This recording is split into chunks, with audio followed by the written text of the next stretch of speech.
আপনার কাছে কি মনে হচ্ছে কবে নাগাদ নির্বাচন হবে, জাতীয় সংসদ নির্বাচন? দেখুন, মিটিংয়ে যেভাবে মিটিং শেষে একটা সংবাদ সম্মেলন করে বলা হয়েছে যে রমজানের আগে সকল সংস্কার, প্রয়োজনীয় সংস্কার যেগুলো প্রয়োজনীয় সংস্কার সেগুলো শেষ করে রমজানের আগেও নির্বাচন দেয়া সম্ভব। আমরা এটাকে পজিটিভলি দেখছি আর কি। কারণ হচ্ছে যে আপনি জানেন এর আগে যে নির্বাচনের তারিখটা দেওয়া হয়েছিল সেটা আসলে একটা দুরূহ ছিল রাজনৈতিক দলগুলোর জন্য। এই জন্য বলবো যে এপ্রিল মাস বাংলাদেশের সবচেয়ে গরম সময় এবং তার আগে রমজান। তো এই রোজার মধ্যে রাজনৈতিক নেতাকর্মী যারা আছেন তাদের নির্বাচনী ক্যাম্পেইনে অংশ নেওয়া এটা একটা অত্যন্ত দুরূহ ছিল, পরিস্থিতি হতে পারত। তো সেই জায়গা থেকে সরকার যে এই জায়গাটা এসেছে যে রমজানের আগে, তার মানে হচ্ছে ফেব্রুয়ারি মাসের প্রথম দিকে হয়তো নির্বাচন হওয়ার সম্ভাবনা দেখা দিয়েছে। এখন এটাকে আমরা পজিটিভলি দেখছি। অর্থাৎ তাহলে কি আমরা বলতে পারি যে বিএনপি যে ডিসেম্বরে নির্বাচনে হবে বলছিল সেই দাবি থেকে সরে আসলো একটু, যেহেতু ফেব্রুয়ারিতে তার? দেখুন, রাজনীতি কিন্তু সবসময় রাজনীতি হচ্ছে একটা গিভ এন্ড টেক নেগোসিয়েশনের বিষয়।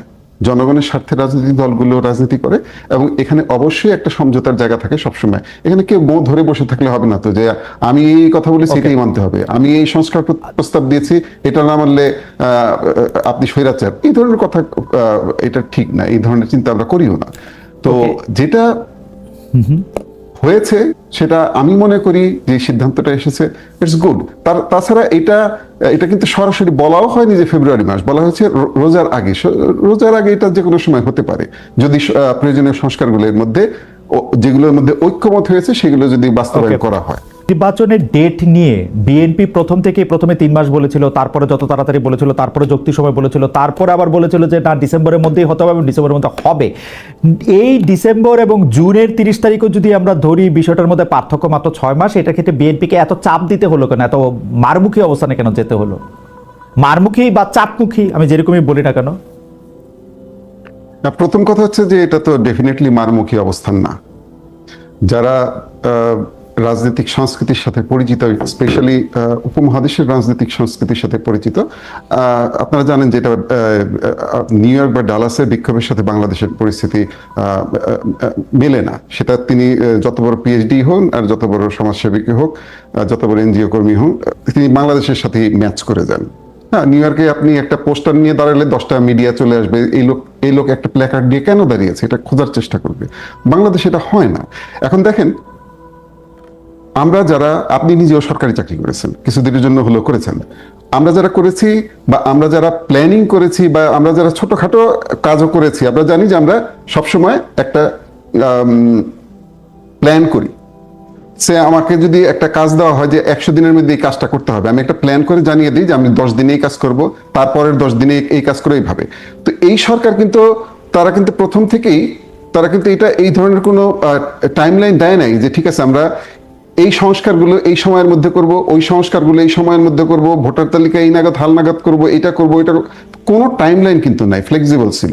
আর বিএনপি 3 মাসের মধ্যে নির্বাচন করতে হবে এটা বলে নাই, বলছিল 3 মাসের মধ্যেও অতীতে নির্বাচন করার নজির রয়েছে।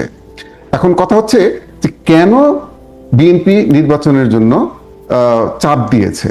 কারণ হচ্ছে যে বিএনপি বারবার লক্ষ্য করছে, বিএনপি প্রথম থেকেই বলে এসেছে এই সরকারকে আমরা সব ধরনের সহযোগিতা করছি এবং করব।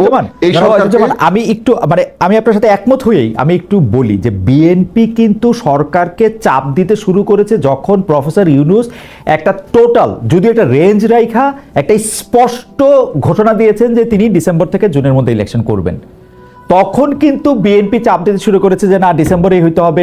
ওইটা কেন, মানে ডিসেম্বর আর জুনের মধ্যে তফাৎটা কতখানি আপনি আমাকে বলেন। যে মানে এই 6 মাসটাতে বা এই 6 মাসের একটা টাইমিংয়ে আমি তো অঙ্ক করে বুঝতেছিলাম যে এটা রমজানের আগে ইলেকশনটা দিতে হবে, কারণ রমজানের পরে পাবলিক এক্সামিনেশন আছে, গরম আছে, ওটা তো আসলে মানে আসলে 2 মাসের পার্থক্য। এইটা মাঠের জন্য কতটা গুরুত্বপূর্ণ ছিল? কারণ হচ্ছে যারা নির্বাচনমুখী রাজনীতি করে, যারা অতীতে কখনো নির্বাচনমুখী রাজনীতি হয়তো করেন নাই বা বাংলাদেশে নির্বাচনমুখী রাজনীতি করেন না, তারা বিষয়টা হয়তো বুঝতে পারতেছেন না যে ডিসেম্বর বা শীতকালের নির্বাচনটা কেন চাওয়া হয়, কেন দেওয়া হয়। কারণ অতীতে আপনি দেখেছেন যে আপনার জুনে নির্বাচন হয়েছে বা অক্টোবরে নির্বাচন হয়েছে, টার্ন আউট কম হয়।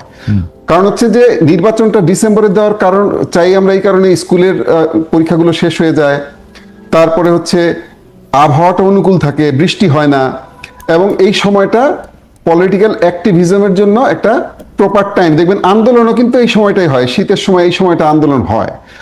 আর যখন উনি টাইম ফ্রেম দিয়েছেন যে ডিসেম্বর থেকে জুনের মধ্যে হবে, তাহলে এটা আলটিমেটলি তো ফেব্রুয়ারির মধ্যে হওয়ার কথা।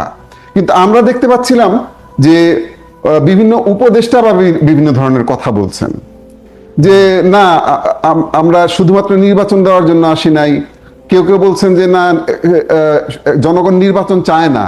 এটা সবচেয়ে মানে একটা বিভ্রান্তকর মেসেজ যাচ্ছিল জনগণের কাছে, যে জনগণ নির্বাচন চায় না, বা জনগণকে আন্ডার এস্টিমেট করা হচ্ছিল। আসলে তো জনগণের প্রতিনিধিত্বকারী রাজনৈতিক দল তো এটা চাইবে না যে জনগণকে আন্ডার এস্টিমেট করা। আমার কাছে মনে হচ্ছে যে জনগণের কথা তো আমরাও বলি, মানে ডক্টর মোহাম্মদ ইউনূসও ওইখানে গিয়ে জনগণের কথাই বলতেছেন, মানে জনগণের কথার বাইরে তার কোনো কথা নাই, মানে দোহাইটা জনগণের। যাই হোক, খবর কয়েকদিন আগে যে আমরা ক্রমাগতভাবে দেখছিলাম যে কারণে অকারণে প্রফেসর ডক্টর মোহাম্মদ ইউনূসকে বিএনপির পক্ষ থেকে, আমি অ্যাবসলিউটলি বলবো, কারণে অকারণে তাকে আক্রমণ করা হচ্ছিল, এবং সেই আক্রমণের ধার এত বেশি ছিল, এবং কোনো কোনো ক্ষেত্রে আমি জানি যে বিএনপি থেকে কাউকে কাউকে শোকজ নোটিশ দেওয়া হচ্ছে, কিন্তু যেগুলো আমি আসলে বলতেও চাই না, বলতে পারবো হয়তো, মানে তার ধর্ম নিয়ে টানাটানি, সে ইয়া করার সময় কি, মানে এত চিপ বিএনপির মতো একটা দলের থেকে ডক্টর ইউনূসের মতো একটা সম্মানী মানুষের বিপক্ষে এটা করা হয়েছে, যেটা মানে অভাবনীয়। আমরা একটা খবর পড়েছি যে বেগম খালেদা জিয়াকে ইন্টারভেন করতে হয়েছে, বেগম খালেদা জিয়াকে বলতে হয়েছে যে তোমরা এরকমটা করো না, তারপরে পরিস্থিতি অন্যরকম হয়েছে। এই ব্যাপারটাকে আপনার জানা আছে কিনা? মানে আমরা দেখতে পাচ্ছিলাম যে ডক্টর ইউনূসকে শত্রু বানিয়ে তোলার, এবং এজিফ ডক্টর মোহাম্মদ ইউনূস কি জানি কি করতেছেন, যেটা আমরা আসলে প্রতিহত করতে হবে এই মুহূর্তে। উনি যেন একটা বিরাট স্বৈরাচার, এরকম একটা জিনিস বিএনপির পক্ষ থেকে প্রচার বা ইয়ে করা হয়েছিল। ধন্যবাদ খালেদ মহিউদ্দিন ভাই। আসলে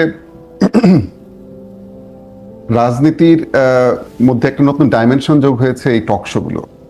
এখন টক শোতে যখন আমরা বসি, তখন আমার পেছনে তো কেউ নেই, আমার আশেপাশে কেউ নেই ধরিয়ে দেওয়ার জন্য যে আমি কি করব। আমি আপনাকে একটা এক্সাম্পল দিতে পারি। শহীদ প্রেসিডেন্ট জিয়াউর রহমানের সময় একজন রাজনৈতিক নেতা, অত্যন্ত বিখ্যাত রাজনৈতিক নেতা, তিনি আরেকজন রাজনৈতিক নেতার বিপক্ষে, একজন প্রয়াত রাজনৈতিক নেতার সম্পর্কে খুব আজে বাজে বলা শুরু করলেন। উনি উঠে গিয়ে তার পিঠে হাত দিয়ে দুইটা চাপড় দিলেন, তারপরে ঠান্ডা হয়ে গেলেন। আমি যখন টকশোতে বসেছি খালেদ ভাই, তখন আমি অনেক কথাই বলে ফেলতে পারি, স্লিপ অফ টাং বলতে পারি, জজবার কারণে বলতে পারি, অথবা আমার সমর্থকদের সস্তা বাহবা পাওয়ার জন্য বলতে পারি। এটা সঠিক না।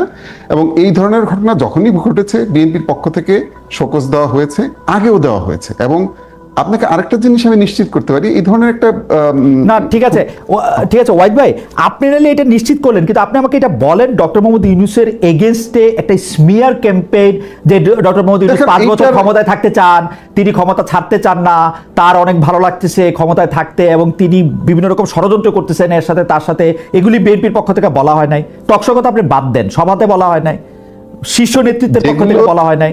বলা হয়েছে প্রত্যেকটাকেই তাদেরকে নিরুৎসাহিত করা হয়েছে বলার ক্ষেত্রে। আরেকটা বিষয় আমি আপনাকে বলতে পারি, এটা আমার ধারণা যে অনেকেই আহত হয়েছে উনি যখন নাকি জাপানে গিয়ে একটা তথ্য দিলেন, সংবাদ সম্মেলনে একটা কথা বললেন, সেটা হচ্ছে যে শুধুমাত্র একটি দলই নির্বাচন চাচ্ছে।